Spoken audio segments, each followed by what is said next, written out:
मोही लोगों को मोह समझाना बड़ी कठिन बात है।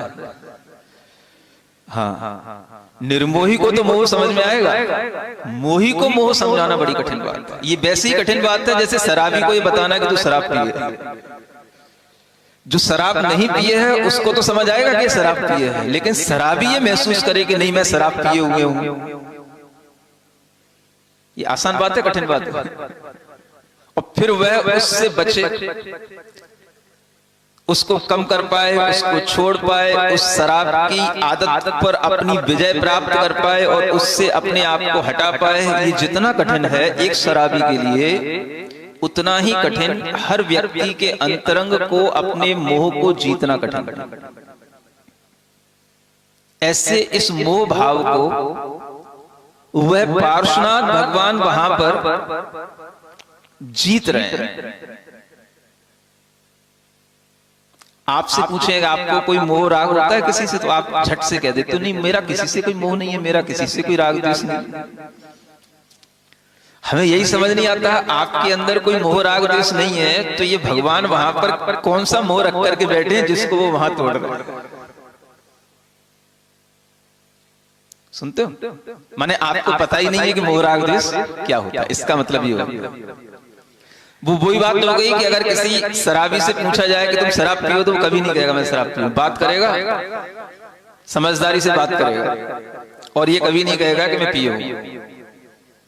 और अगर उससे कह भी दिया जाए तो हो सकता है वो नाराज भी हो जाए। तो जिस तरह से उससे ये कहना कि तू पिए हुए है उसको नाराज करने जैसा है, ऐसे ही आप लोगों से कहना कि आप मोह में हो आपको नाराज करने जैसा है। इसलिए मैं धीरे धीरे संभालते हुए बोल रहा हूं, आपकी मानसिकता देखते हुए कि आप उसे एक्सेप्ट कर पा रहे हो कि नहीं।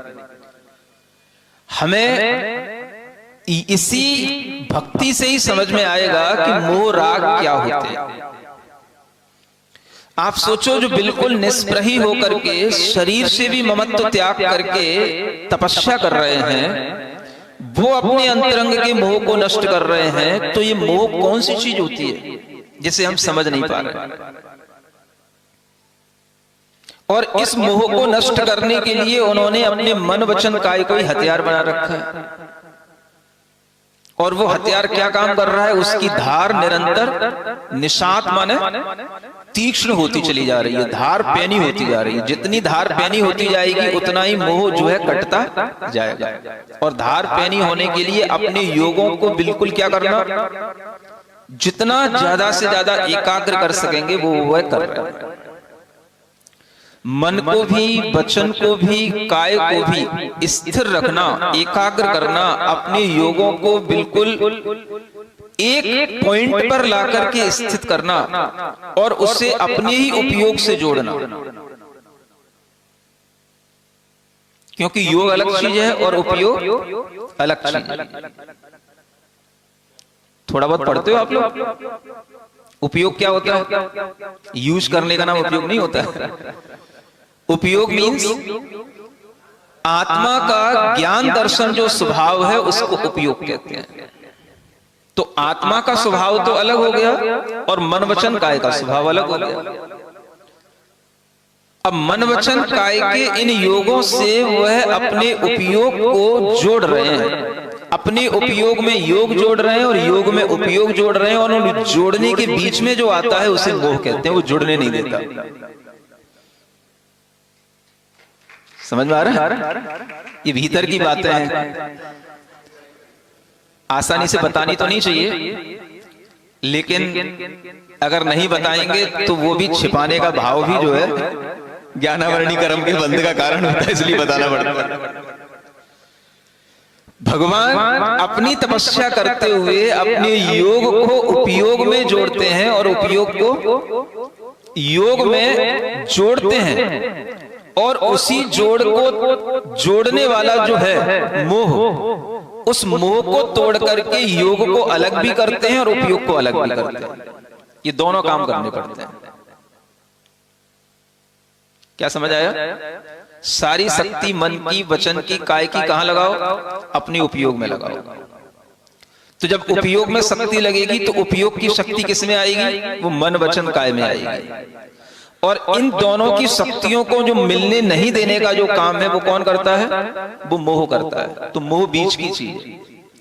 तो उस बीच की चीज को हटाने के लिए, गिराने के लिए इस योग की एकाग्रता होना, उपयोग में लगना और उपयोग को योग के साथ में एक करते हुए भी मोह से हटा करके योग को अलग कर देना और उपयोग को अलग कर देना, ये जो कार्य होता है, ये कार्य ही आत्मा और अनात्मा के बीच का भेद विज्ञान का कार्य होता है। ये कार्य चलता रहता है। कब तक? जब तक कि केवल ज्ञान की प्राप्ति न हो जाए। ऐसे मोह भाव को दूर करते करते वह अपने ज्ञानावरण, दर्शनावरण, अंतराय, इन कर्मों को भी नष्ट कर लेते हैं। लेकिन उससे पहले क्या जोड़ना है? क्या तोड़ना है? मोह को तोड़ना है। सबसे बड़ा यही कर्म है। और ज्ञानावरण, दर्शनावरण, अंतराय को तोड़ने में देर नहीं लगती। बस ये मोह का गिरना हुआ तो ज्ञानावरण आदि कर्म थोड़ी देर में गिर पड़ते हैं और केवल ज्ञान की प्राप्ति हो जाती है। तो वह पार्श कुमार इस अंतरंग भाव के साथ में अपने योगों को तीक्ष्ण हथियार बना करके इतना स्थिर किए हुए हैं कि उनके अंदर एक कंपन भी नहीं है। बिजली की गड़गड़ाहटों से, तड़क से ऐसा लग रहा है कि जैसे सिर के ऊपर ही बिजली गिर रही है। और कमठ ने क्या नहीं करा होगा, उनके पास से ही बिल्कुल बिजली गिराई होगी, उनके ऊपर भी गिराई होगी। आप सोचो कि अगर बिना किसी व्यक्ति के प्रयास के भी, नैसर्गिक रूप से भी जब बादलों में ये बिजली की कड़कड़ाहट होती है तो एक सामान्य आदमी हिल जाता है। और जब किसी देवकृत उपसर्ग के द्वारा होगी तो कानों में आवाज तो जाती है। उन्होंने कानों में ना रुई लगा रखी है, ना कोई कान उन्होंने बंद कर रखे हैं, कान तो खुले ही हैं। समझ में आ रहा है? तो कानों में आवाज तो जा ही रही है, लेकिन वह आवाज बाहर की बाहर रहे, मन में ना पहुंचे और मन में कोई तरंग उत्पन्न ना करे। उस आवाज के कारण से हमारी काया में कोई चंचलता ना आए और हमारे भीतर उठने वाले वचन व्यापार में भी ये भावना आ जाए कि मैं इससे बचना चाहता हूं, ये मेरा शत्रु है। मन वचन काय को इतना सुरक्षित करके उसको अपने उपयोग से जोड़ना, क्योंकि मन को ही उपयोग से जोड़ना पड़ेगा। और वह उपयोग से जब जुड़ेगा तो ये कोई भी उपसर्ग उसके लिए बाधा ना बने, ना आवाजें, ना कोई विचार, ना शत्रुता का कोई भाव और ना कोई काय को चंचल करने वाली ये हवाओं के कारण से भी कोई भी काया में भी चंचलता ना आए। इतनी स्थिरता जब बनती है तब उस उपयोग के साथ जुड़ा हुआ जो मोह है वह मोह टूटता है और उस उपयोग को शुद्ध करता है। तब वह उपयोग ही केवल ज्ञानमय उपयोग के रूप में परिवर्तित हो जाता है। तब वह उपयोग उस अरहंत अचिंत अवस्था को उपलब्ध हो जाता है। अवापदारहंत्यम अचिंत्यम अद्भुतम। अवापत माने प्राप्त कर लिया, अरहंत्य अचिंत्य अद्भुतम। ये जो अरहंत पद है ये अपने आप में अचिंत्य है, अद्भुत है। ऐसे अद्भुत पद को आपने प्राप्त कर लिया। त्रिलोक पूजातिशयास्पदम पदम। यह जो पद माने ऐसा पद है जो तीन लोक की पूजा के अतिशय का स्थान है। तीन लोक में इससे बढ़कर के कोई अतिशयकारी पद नहीं, तीन लोक में इससे बढ़कर के पूजित कोई पद नहीं। ऐसे उस उत्कृष्ट अरहंत पद को हे भगवान आपने कैसे प्राप्त किया? तो अपने योगों को ही हथियार बना करके, मोह को जीत करके आपने उस दुर्जय मोह को जीत करके इस अरहंत पद को प्राप्त किया। ये भगवान के अंतरंग को जब हम इस तरह से ज्ञान के माध्यम से जानेंगे तब हमें भगवान की भक्ति करने में एक अलग ही आनंद आएगा। अरिहंत अवस्था तो हमें ज्ञात ही नहीं होती कैसी होती है, और उसके लिए ज्ञात हो तो कैसे हो? विचार भी थोड़ा बहुत होगा, जब आप कुछ ज्ञान अर्जित करेंगे तब होगा, फिर भी वो आपके चिंतन का विषय बन नहीं पाएगा, क्योंकि आपका चिंतन उस अरहंत अवस्था की जो साक्षात दशा है उसमें लिप्त नहीं हो पाता। वो चिंतन इसीलिए नहीं हो पाता क्योंकि हमारा मोह हमें उस अरहंत दशा के बारे में भी सोचने नहीं देता। आप अरिहंत अवस्था के बारे में जान लें और फिर उसी के अनुरूप चिंतन करें, आपको कुछ भीतर से दिखाई दे, कैसे वह पार्श्वनाथ भगवान खड़े हैं, कैसे उनके चारों ओर उपसर्ग हो रहा है, और वह आपके लिए उपसर्ग होते होते वह केवल ज्ञान की वह अवस्था भी आपको अरिहंत अवस्था के रूप में परिवर्तित होते हुए दिखाई दे जाए, और आप उस अरिहंत अवस्था का चिंतन करें तो वह चिंतन भी कठिन है। क्यों कठिन है? क्योंकि ये स्वभाव से है, इसीलिए उसको अचिंत्य कहा गया है। अरहंत पद का आप क्या चिंतन करेंगे? वो आपके चिंतन के योग्य नहीं है। चिंतन में तो वो चीज आती है जिसके बारे में हम भीतर से कुछ गहरी जानकारी रखते हो। अपने आप चिंतन में क्या आ जाएगा बताओ? जब तक आपने कोई भीतर आत्मा के वैभव को सुना नहीं, कर्मों के किसी भी प्रकार के सिद्धांत को सुना नहीं, तो आपके चिंतन में वह अरहंत अवस्था आपके विश्वास में कैसे आई? अरिहंत अवस्था का विश्वास नहीं होगा तो अरिहंतों की भक्ति कैसे बनेगी? ऐसा वह अरहंत पद है जो अचिंत्य है। आचार्य कहते हैं चिंतन के योग्य ही नहीं है। तो इसका मतलब ये समझें कि फिर चिंतन करना ही नहीं चाहिए।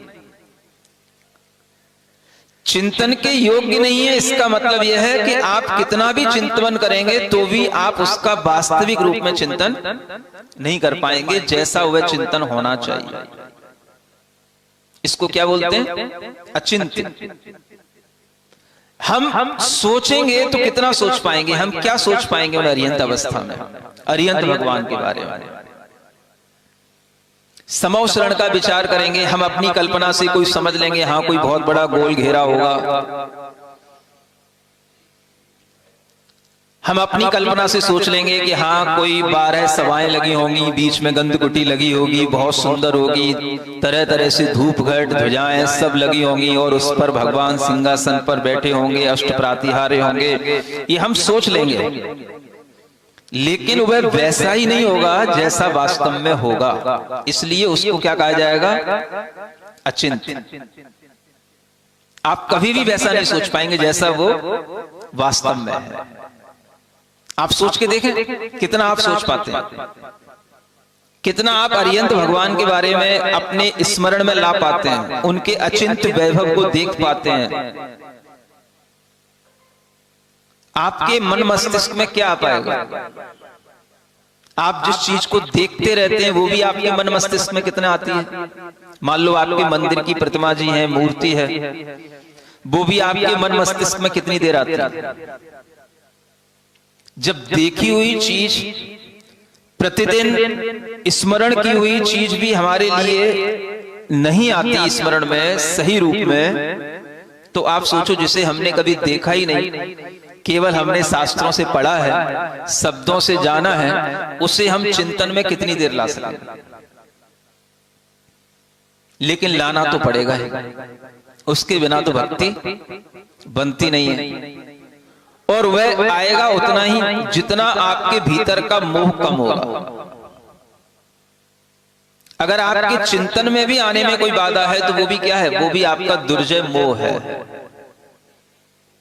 इसलिए ये कहा जाता है कि जो निर्मोही हैं, मोह से रहित हो गए, उनकी अगर आप भक्ति करोगे, उनका आप चिंतन करोगे तो आपके भी मोह की कमी होगी, और मोह की कमी होगी तभी वो आपके लिए कुछ चिंतन का विषय बनेंगे या स्मरण का विषय बनेंगे।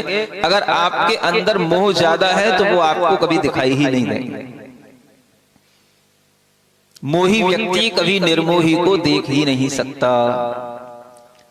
मोही व्यक्ति निर्मोही का स्मरण भी नहीं कर सकता। यह उनकी उस अचिंत्य वैभव की बात है, और यही वैभव अगर हमें समझ में आए तो हम इस मोह को नियंत्रित करने का एक विचार अपने अंदर ला सकते हैं। इसके बिना तो भक्ति संभव ही नहीं है। मोह को नियंत्रित तो करना ही पड़ता है। लोग कहते हैं ठंड का समय है, लोग कम आते हैं, घर से निकल नहीं पाते हैं। भाई ठंड के समय पर कौन से काम रुक जाते हैं? लोग अपने ऑफिस में नहीं जाते क्या? अपने बिजनेस पर्पस से बाहर नहीं निकलते क्या? कौन सा काम नहीं करते लोग ठंड में? लेकिन जब भी कोई अच्छा काम होगा, उस अच्छे काम को करने के लिए उनके अंदर खुद एक मोह उत्पन्न हो जाता है। जो काम उनके मोह को गिराएगा, मोह को नष्ट करेगा, उस काम के लिए उन्हें मोह उत्पन्न होने का प्रभाव दिखाई देगा। और जिस काम से मोह की वृद्धि होगी, उस काम में वो आगे होंगे, क्योंकि प्रभाव किसका है? मोह का है। उनके अपने ज्ञान का, अपनी आत्मविश्वास का प्रभाव नहीं है, वो प्रभाव किसका है? उनके मोह का है। तो मोह जब आप पर प्रभावी होगा तो वो क्या प्रभाव दिखाएगा? आपको जो मोह को दूर करने वाले काम है उधर नहीं जाने देगा, और जो मोह को बढ़ाने वाले काम है उधर जाने देगा, क्योंकि मोह मोह की वृद्धि करेगा। अपने वंश की वृद्धि तो हर कोई करता है, उसका भी अपना वंश चल रहा है। तो वह मोह आपको मंदिर में आने के लिए तो बहाने देगा। भाई क्यों प्रोग्राम रख लेते हो सुबह सुबह? अब ठंडी में कहीं उपदेश होते हैं क्या? कब होंगे बता दो भाई। आपके लिए अगर वह मोह का भाव थोड़ा सा भी आएगा तो हमेशा अच्छे काम के लिए वह व्यवधान उत्पन्न करेगा। आप सोचें कि अगर एक बच्चा है, देखो मोह कैसे उत्पन्न होता है। जब तक आप मोह को समझोगे नहीं, तब तक आप अपने मोह को नियंत्रित नहीं कर सकते। इसलिए मोह को समझना जरूरी है। एक बच्चा है, उसके लिए मोह कैसे काम करता है? वो पढ़ने बैठा और पढ़ते ही वो पहले से ही कहने लग जाता है मेरा मन नहीं लगता, मुझे इच्छा नहीं पढ़ने की। अब आप उससे पूछो या खुद समझो, उसको इच्छा क्यों नहीं है पढ़ने की? उसका पढ़ने में मन क्यों नहीं लग रहा है? मन पर क्या छा रहा है? मन कहां बिगड़ रहा है? मन को कौन बिगाड़ रहा है? मन क्यों नहीं लगने दे रहा है? उसके लिए पढ़ना आवश्यक है। पढ़ाई उसके लिए उसके जीवन का एक बहुत बड़ा लक्ष्य है, लेकिन वह उस अच्छे कार्य में भी अपने आप को रोक रहा है। मैं पढ़ नहीं पा रहा हूं, मुझे पढ़ना नहीं आता, या मैं पढ़ना नहीं चाहता, या मुझे पढ़ने में मन नहीं लगता, मुझे अभी नहीं पढ़ना। अब ये विचार कौन उत्पन्न कर रहा है? किसके प्रभाव से आ रहा है बताओ? आप समझ नहीं पाते। आप बच्चे से लड़ने लग जाते हैं। बच्चा पढ़ना नहीं चाहता, बच्चे पढ़ने में मन नहीं लगता। उसके मन को कौन नहीं लगने दे रहा? तो उसके अंदर का मोह भाव जो उसको मोहित कर रहा है। हर अच्छी चीज से जब आप अपने आप को बचाते हैं तो वह बचाने में जो बीच में आ जाता है उसी को मोह कहते हैं। हर अच्छी चीज से। मान लो आपके पास दो ऑप्शन हो, आज के दिन मान लो कहीं शादी भी हो और आज ही के दिन कहीं पर आपको कोई धर्म का कोई प्रोग्राम भी हो, तो आप क्या अटेंड करोगे बताओ? हाँ, बस क्योंकि शादी एक अट्रैक्शन है, वो मोह के कारण से वो वहां पर हमें अच्छा लगेगा, तो हम मोह को पहले चूज करेंगे। तो आपको पता नहीं होता है कि वो चूज हम कर रहे हैं कि मोह कर रहा है। वो आपका मोह भाव करता है और आप उससे प्रभावित होते हो। आपने मोह को अपनी सत्ता दे रखी है, उस शैतान को ही अपनी सत्ता दे रखी है, वो मालिक बना हुआ है। तो वो शैतान है, इसीलिए उसको विद्वेष कहा गया है। जो अपना शत्रु होता है वो अपने को सही राह पर बढ़ने नहीं देता, वो अपने को सही निर्णय लेने नहीं देता, वो अपने अंदर सही विचार आने नहीं देता। इसलिए नहीं आने देता क्योंकि अगर उसकी नहीं चली और आपकी चल गई तो फिर उसकी सत्ता काम नहीं रह पाई। तो आप हमेशा जब भी होता है तो क्या चूज करोगे?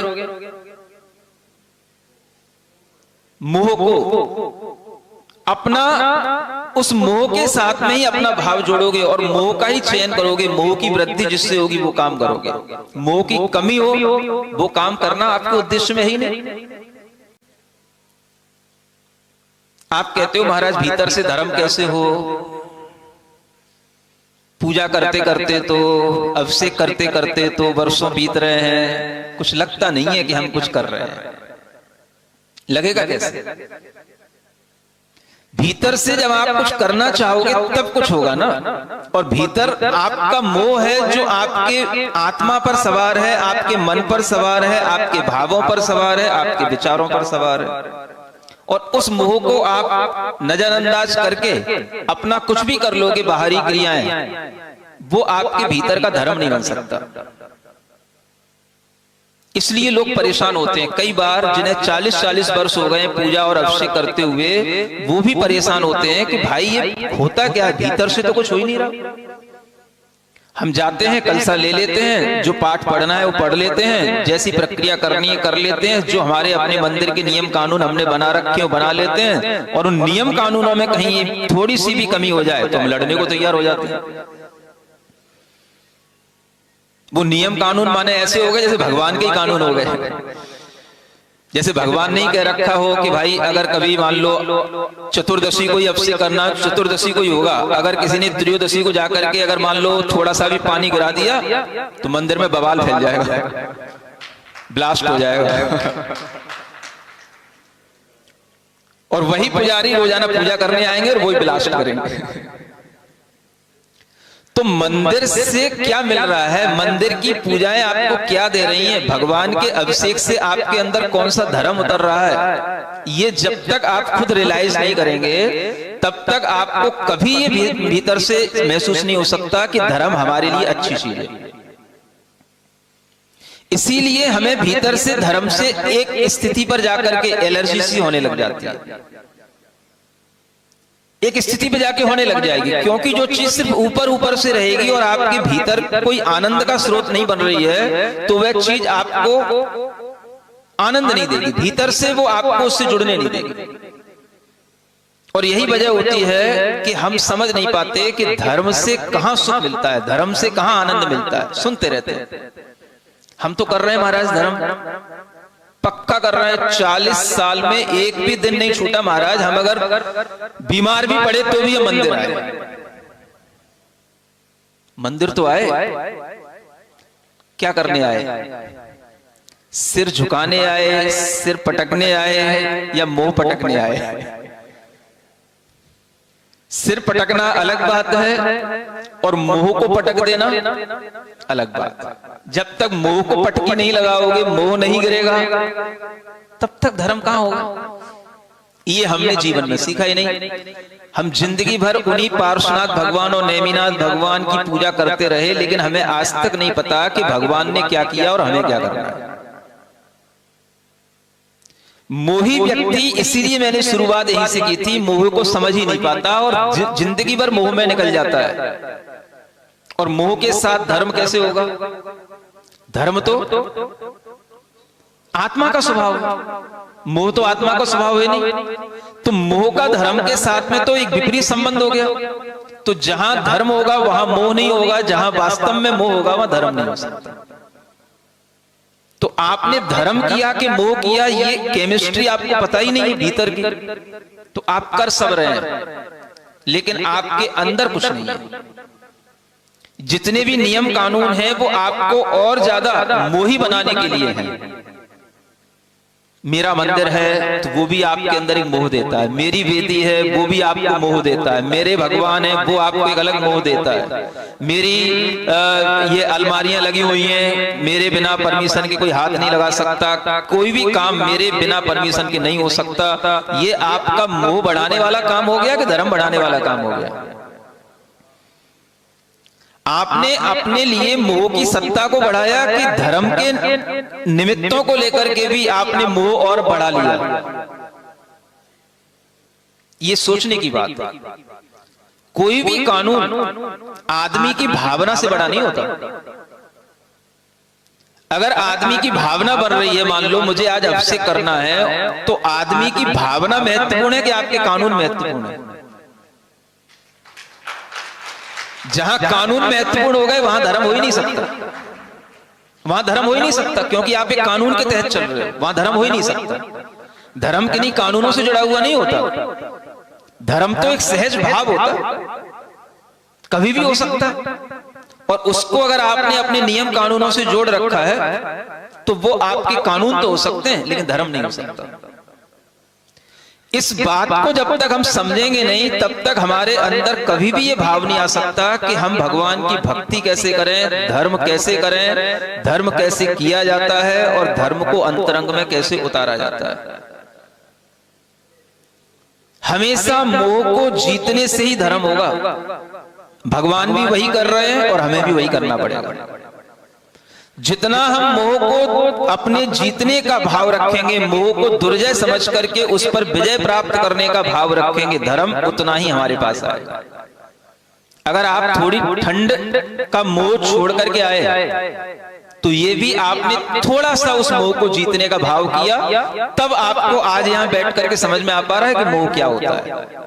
अगर ये भी तुम वहां अपनी रजाइयों में बैठे बैठे है ना पड़े रहते, सोते रहते, तो तुमको ये भी समझ नहीं आता कि मोह क्या होता है।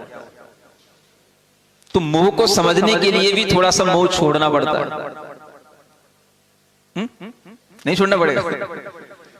अगर आप मोह को समझना चाहते हैं तो इसी तरह से समझ सकते हैं, जब जब हमें अच्छे कार्य करने के लिए मन बने, जो कार्य हमारे सामने से भ्रम हटाता है, अंधविश्वास हटाता है, और वह कार्य हम करने का मन बनाए लेकिन कर ना पाए, और हमारे सामने फिर वही आ जाए, नहीं नहीं ये तो छोड़ो, ये हमसे नहीं बनेगा, हम तो जो कर रहे थे वही ठीक है।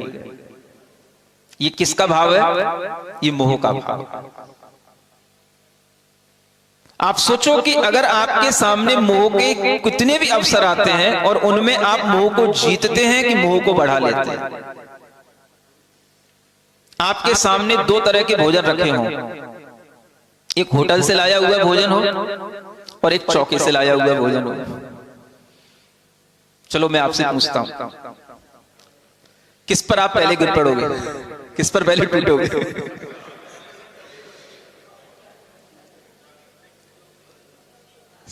मान लो वो भोजन चौके में ही बनाओ, लेकिन आपसे कह दिया गया हो ये होटल से लाया गया है और ये जो है चौके से लाया गया है, उस चौके से जिसमें महाराज के लिए महाराज ने आहार किया था। समझ आ रहा है? बताओ आपका मन पहले किस भोजन को करने को होगा? अब दूसरी बात मैंने क्या बोली, वो दोनों भोजन कहां बने? चौके में ही बने, लेकिन कहा क्या है हमने? हाँ, ये भोजन जो है ये होटल से लाया गया है, वही भोजन है, और ये भोजन जो है चौके का है। बताओ आपको पहले क्या आपकी चॉइस होगी? सुन लो, अपने मन को समझ लो, मोह हमें कहां ले जाता है। त्याग तो बहुत दूर है, खाने के लिए भी तो समझ लो कि खाना क्या है। मैं इसलिए त्याग की बात नहीं करता, तुम त्याग करोगे क्या? त्याग करना तो मोह का ही होता है, भोजन का क्या त्याग करना होता है? अगर आपको मोह की परिभाषा समझ में नहीं आई तो आप कोई ना त्याग कर सकते हो, ना कोई तप कर सकते हो, ना कोई धर्म कर सकते हो, ना कुछ कर सकते हो। तो मोह को पहले समझो कि मोह हमें किधर डाइवर्ट करता है। अच्छी चीजों से हमें बचाता है, जिससे हमको फायदा मिले, जिससे हमारा शरीर भी स्वस्थ रहे, हमें उससे भी बचाता है। माने मोह आपको शरीर से स्वस्थ भी नहीं रहने देगा। जब आपसे कॉलेज में कोई बच्चा दूसरा कहता है चलो आज सैटरडे है, आज संडे है, चलो आज उस क्लब में चलना है, चलो आज उस पार्टी में चलना है, तो आप अगर अपने आप को रोकोगे तो आपको मोह आपको रोकने नहीं देगा।